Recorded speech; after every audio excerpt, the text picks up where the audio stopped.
जानते हैं कि 2019 से 2021 के बीच ट्रायल कोर्ट ने 11 बार सुनवाई टाली है लालू यादव के केस में, 11 बार। बेशक हर बार के अलग अलग कारण हो सकते हैं, किसी भी पक्ष की तरफ से हो सकते हैं, लेकिन जब हमने इससे संबंधित छपी हुई खबरों को खंगालना शुरू किया तो कई चीजें मिली जो हम बताना चाहते हैं। अगस्त 2022 की एक खबर मिली, इकोनॉमिक टाइम्स के राघव ओहरी की रिपोर्ट है। इसमें कहा गया है कि सीबीआई चाहती है कि आईआरसीटीसी होटल स्कैम मामले में तेजी से ट्रायल हो। इस मामले में लालू यादव, राबड़ी देवी, तेजस्वी यादव और अन्य 11 लोगों के नाम सीबीआई की चार्जशीट में दर्ज हैं। जुलाई 2017 में केस दर्ज हुआ, अप्रैल 2018 में चार्जशीट दायर हुई। जुलाई 2018 में एक स्पेशल सीबीआई कोर्ट ने चार्जशीट का संज्ञान लिया। इसके 4 साल बाद अगस्त 2022 की रिपोर्ट में राघव ओहरी लिखते हैं कि 4 साल बीत गए मगर आरोप तय करने के लिए बहस नहीं हो सकी। आरोप तय करने के लिए बहस 4 साल तक शुरू नहीं होती, ये हालत है। अगस्त 2022 में सीबीआई ने हाई कोर्ट से अपील की कि ट्रायल कोर्ट में बहस शुरू करने की अनुमति दी जाए। तो देखिए कि लालू यादव पर सीबीआई ने आरोप लगाया कि उन्होंने चाणक्य और सुजाता होटल के मालिकों के साथ मिलकर अपनी एक फ्रंट कंपनी के माध्यम से डील की। राजद का एक और काम हो गया है इन दिनों, हर खबर का खंडन करना और सवाल करना। छापे भी झेलो और गोदी मीडिया के झूठ का पर्दाफाश भी करो, बाकी जनता की आवाज कब उठानी है उसे भूल जाओ। न्यूज़ 24 ने ट्वीट कर दिया कि तेजस्वी ने 150 करोड़ का घर महज 4 लाख में खरीदा, छापेमारी के बाद ईडी का दावा। इस पर राजद ने ट्वीट कर दिया कि इसके सार्वजनिक दस्तावेज पेश किए जाएं जहां यह लिखा है कि किसी मकान की खरीद महज 4 लाख में हुई है।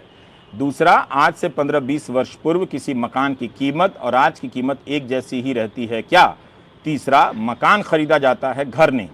यह अंतर जो बीवी छोड़ देते हैं उन्हें नहीं पता होता है। राष्ट्रीय जनता दल और उप मुख्यमंत्री तेजस्वी यादव ने छापे को लेकर छापी जा रही खबरों को चुनौती न दी होती तो आज ईडी की तरफ से सफाई नहीं आती।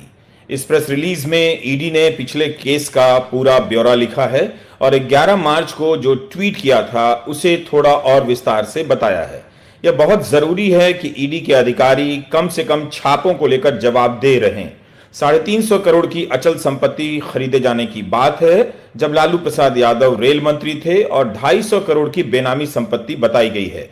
कई मामलों में मनी लॉन्ड्रिंग के संकेत मिले हैं जिनकी जांच हो रही है। आप विस्तार से ईडी की यह प्रतिक्रिया पढ़ सकते हैं।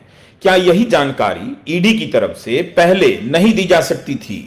सवाल है कि सूत्रों के हवाले से छप रही इन खबरों का क्या किया जाए।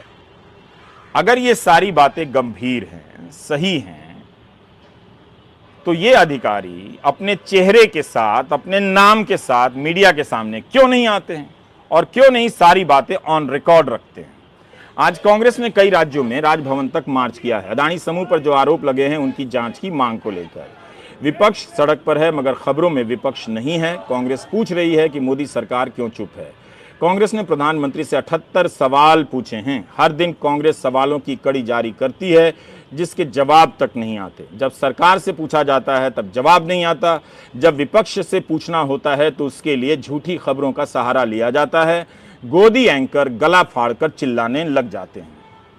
अब 12 मार्च की रात को ट्विटर पर तेजस्वी यादव के लिए ट्रेंड होता है। दावा होता है कि 80,000 से ज्यादा ट्वीट कराए गए हैं और हैशटैग का इस्तेमाल किया जाता है तेजस्वी झुकेगा नहीं। पुष्पा झुकेगा नहीं की तर्ज पर तेजस्वी नहीं झुकेगा का हैशटैग चलता है। लेकिन इसके बाद भी एजेंसियों की तरफ से तेजस्वी के सवालों पर जवाब नहीं आते। सूत्रों के हवाले से रिपोर्ट की गई बातों पर एजेंसियां अपना पक्ष नहीं रखती हैं। तो कुछ होता नहीं है, केवल ट्रेंड होता है और ट्रेंड गायब हो जाता है। भारत की जनता महंगाई दर से एडजस्ट हो चुकी है। उसे इस बोगी में जैसे तैसे बैठकर सफर करने से भी अब दिक्कत नहीं है। एक ही टारगेट है, बस पहुंच जाना। इस तरह की यात्राओं ने उसे उम्मीद की न्यूनतम दर के साथ जीने का आदी बना दिया है। हम नहीं जानते कि इनके जीवन में अखबार कितना है, समाचार कितना है। आबादी का यह हिस्सा खबरों से बाहर हो चुका है।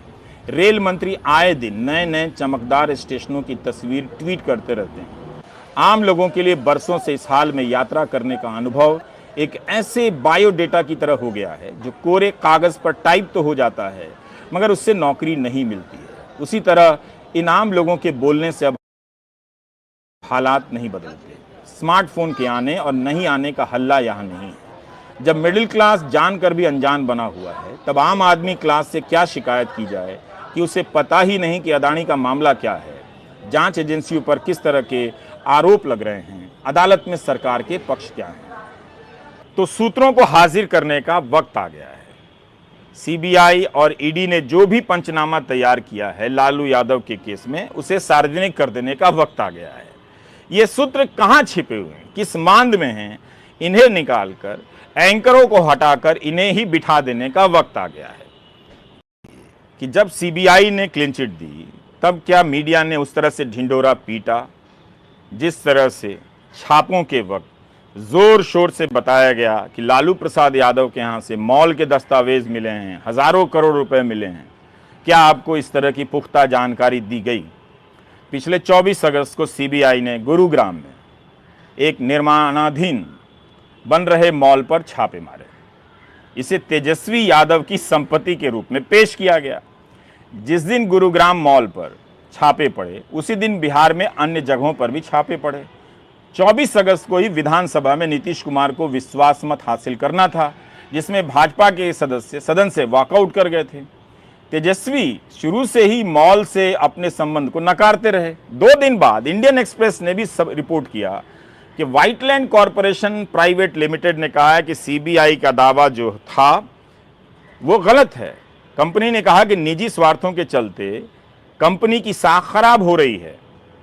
तेजस्वी अब कहते हैं कि जब माल भाजपाई का निकला तो सब चुप हो गए। क्या ये बात सही है? क्या इसकी जांच नहीं होनी चाहिए?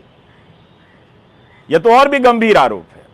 अगर प्रेस कॉन्फ्रेंस हुई होती तो ये सारे सवाल पूछे जाते, और हुई भी होगी तो इनकी रिपोर्टिंग उस तरह से नहीं की गई होगी ताकि आपको सारे सवालों के जवाब मिल जाते। तो पिछले साल 25 अगस्त को तेजस्वी यादव कई ट्वीट करते हैं इसी को लेकर, और मैं पढ़ता हूं उसे।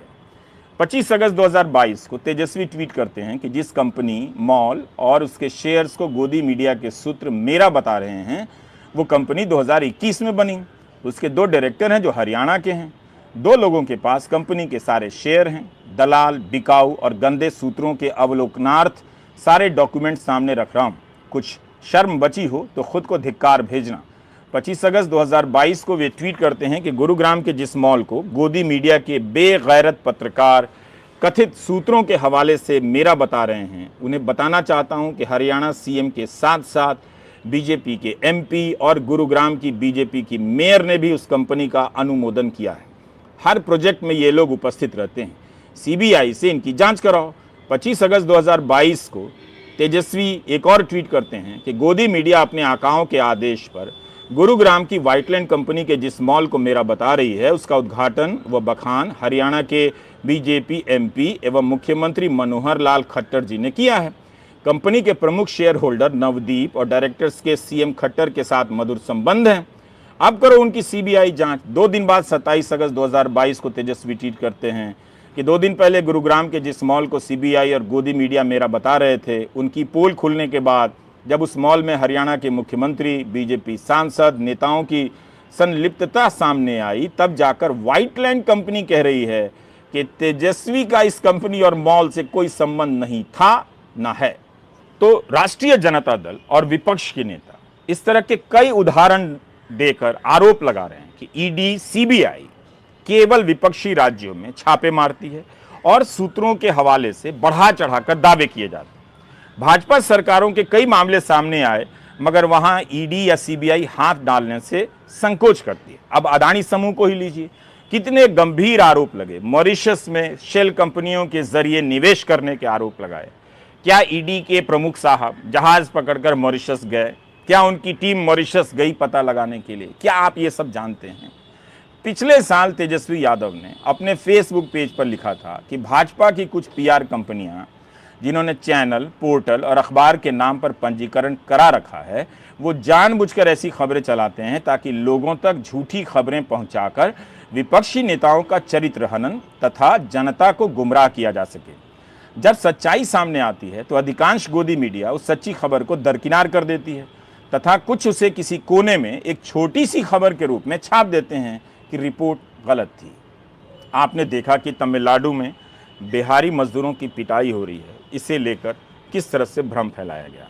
दोनों राज्यों की पुलिस ने दावा किया है कि फर्जी वीडियो बनाए गए, दवा की दुकान से मलहम पट्टी लाकर कलाकारों को जुटाया गया और जख्मी होने के लिए उन्हें तैयार कर दिया गया ताकि वे दिखें कि उनके साथ मार पिटाई हुई है। इस हद तक खेल चल रहा है ताकि आपके भीतर झूठ को भर दिया जाए और आप सच समझने, सुनने और देखने की क्षमता हमेशा के लिए खो दें। ये सब चल रहा है। तो इन संदर्भों में तेजस्वी यादव की ये सारे आरोप बहुत गलत नहीं लगते हैं। खासकर गुरुग्राम को लेकर जिस तरह के दावे किए गए थे, रिपोर्टिंग की गई थी, उस संदर्भ में हम और आप ये बात जायज़ तरीके से पूछ सकते हैं कि ईडी और सीबीआई को एक विस्तृत प्रेस कॉन्फ्रेंस करनी चाहिए, सभी तथ्यों की जानकारी देनी चाहिए कि $1900 किसके हैं, 540 ग्राम का सिक्का किसका है, ये ज़्यादा होता है, कम होता है, कितना होता है, बताइए किस किस का है, किसके घर से क्या दस्तावेज मिला है, कितना कैश मिला है, ये भी बताइए, ताकि किसी प्रकार का भ्रम मीडिया में ना फैले। ये इसलिए कीजिए कि गोदी मीडिया, इसको कभी ऑस्कर नहीं मिलने वाला है। क्यों नहीं मिलेगा? क्योंकि ये भी खुद किसी दूसरे के इशारे पर नाटू नाटू करता है। जब तक आप ओरिजिनल नाचो नाचो नहीं करेंगे, आपको कहीं भी सम्मान मिलने वाला नहीं है। भले ही आप अपने ठेके से अपने लोगों को जुटाकर कोई सम्मान का लेन देन करते रहें, मगर उनकी क्या प्रतिष्ठा है ये आप दर्शक जानते हैं। अब आपको एक उदाहरण देना चाहता हूं। आबकारी मामले में दिल्ली सरकार से जुड़े और आम आदमी पार्टी से जुड़े नेताओं से पूछताछ हो रही थी, अनाप शनाप दावे किए जाने लगे, लेकिन हुआ क्या? आबकारी मामले में गिरफ्तार विजय नायर ने अदालत से कहा कि जांच एजेंसियां संवेदनशील जानकारियां मीडिया को लीक कर रही हैं, इससे अभियुक्त के अधिकार का हनन हो रहा है। तब जाकर कोर्ट ने नवंबर 2022 में सीबीआई, ईडी से कहा कि सारी प्रेस रिलीज रिकॉर्ड पर लाइए। अदालत ने कहा कि जो आधिकारिक बयान है उसे देखेगी और फिर मिलाएगी कि टीवी चैनलों पर जो चला है वो किस हद तक सही है। अगर कल्पना के आधार पर रिपोर्टिंग हो रही है तो ये हमारे लिए भी चिंता की बात है। तब ईडी के वकील ने अदालत को बताया था कि एजेंसी ने मामले के संबंध में कोई प्रेस विज्ञप्ति जारी नहीं की है। उन्होंने यह भी कहा था कि कोई भी प्रसारण ईडी द्वारा प्रसारकों को दी गई या प्रकट की गई किसी भी जानकारी पर आधारित नहीं था। यह सारी जानकारी हमने लाइव लॉ से ली है। जस्टिस यशवंत वर्मा ने कहा कि समाचार चैनलों द्वारा प्रसारित और किसी भी जांच एजेंसियों द्वारा प्रदान की गई जानकारी के बीच कोई संबंध नहीं है। साथ ही रिपब्लिक टीवी, इंडिया टुडे, जी न्यूज और टाइम्स नाउ समेत अन्य चैनलों को नोटिस भी जारी किया गया।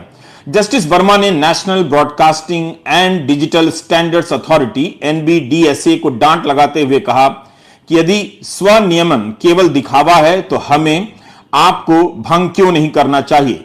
NBDSA को यह जांच करने और रिकॉर्ड पर रखने का निर्देश भी दिया कि क्या चैनलों की रिपोर्टिंग प्रसारण के संबंध में निर्धारित दिशा निर्देशों के अनुपालन में थी।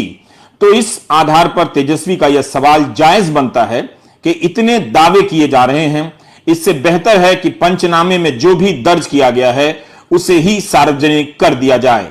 तो जांच एजेंसी पे फिर सवाल खड़े हो रहे हैं सीबीआई और ईडी का। अब आप बताइए ना, तो हम आपको बता दिए 17 में हुआ था, फिर क्या हुआ? अब 5 साल के बाद फिर हो रहा है और सब कुछ हो गया था, क्या हुआ? अच्छा है नहीं, उस समय हुआ था। केसीआर की बेटी कविता अब हम क्या बोले, एक आदमी का नाम ले लेंगे तो बिना मतलब बेचारे फिर कई चीज बोलते रहेंगे। अब हम हमारे लिए उचित नहीं है हम उनका नाम ले ले कि उन्हीं से जरा पूछिए कि क्या बात हुई थी, लेकिन हम नाम ले लेंगे बेचारे का, तो ऐसे ही पीछे किए हुए रोज बोलना पड़ता है ना, उन लोगों को रोज बोलना पड़ता है। क्या आप जानते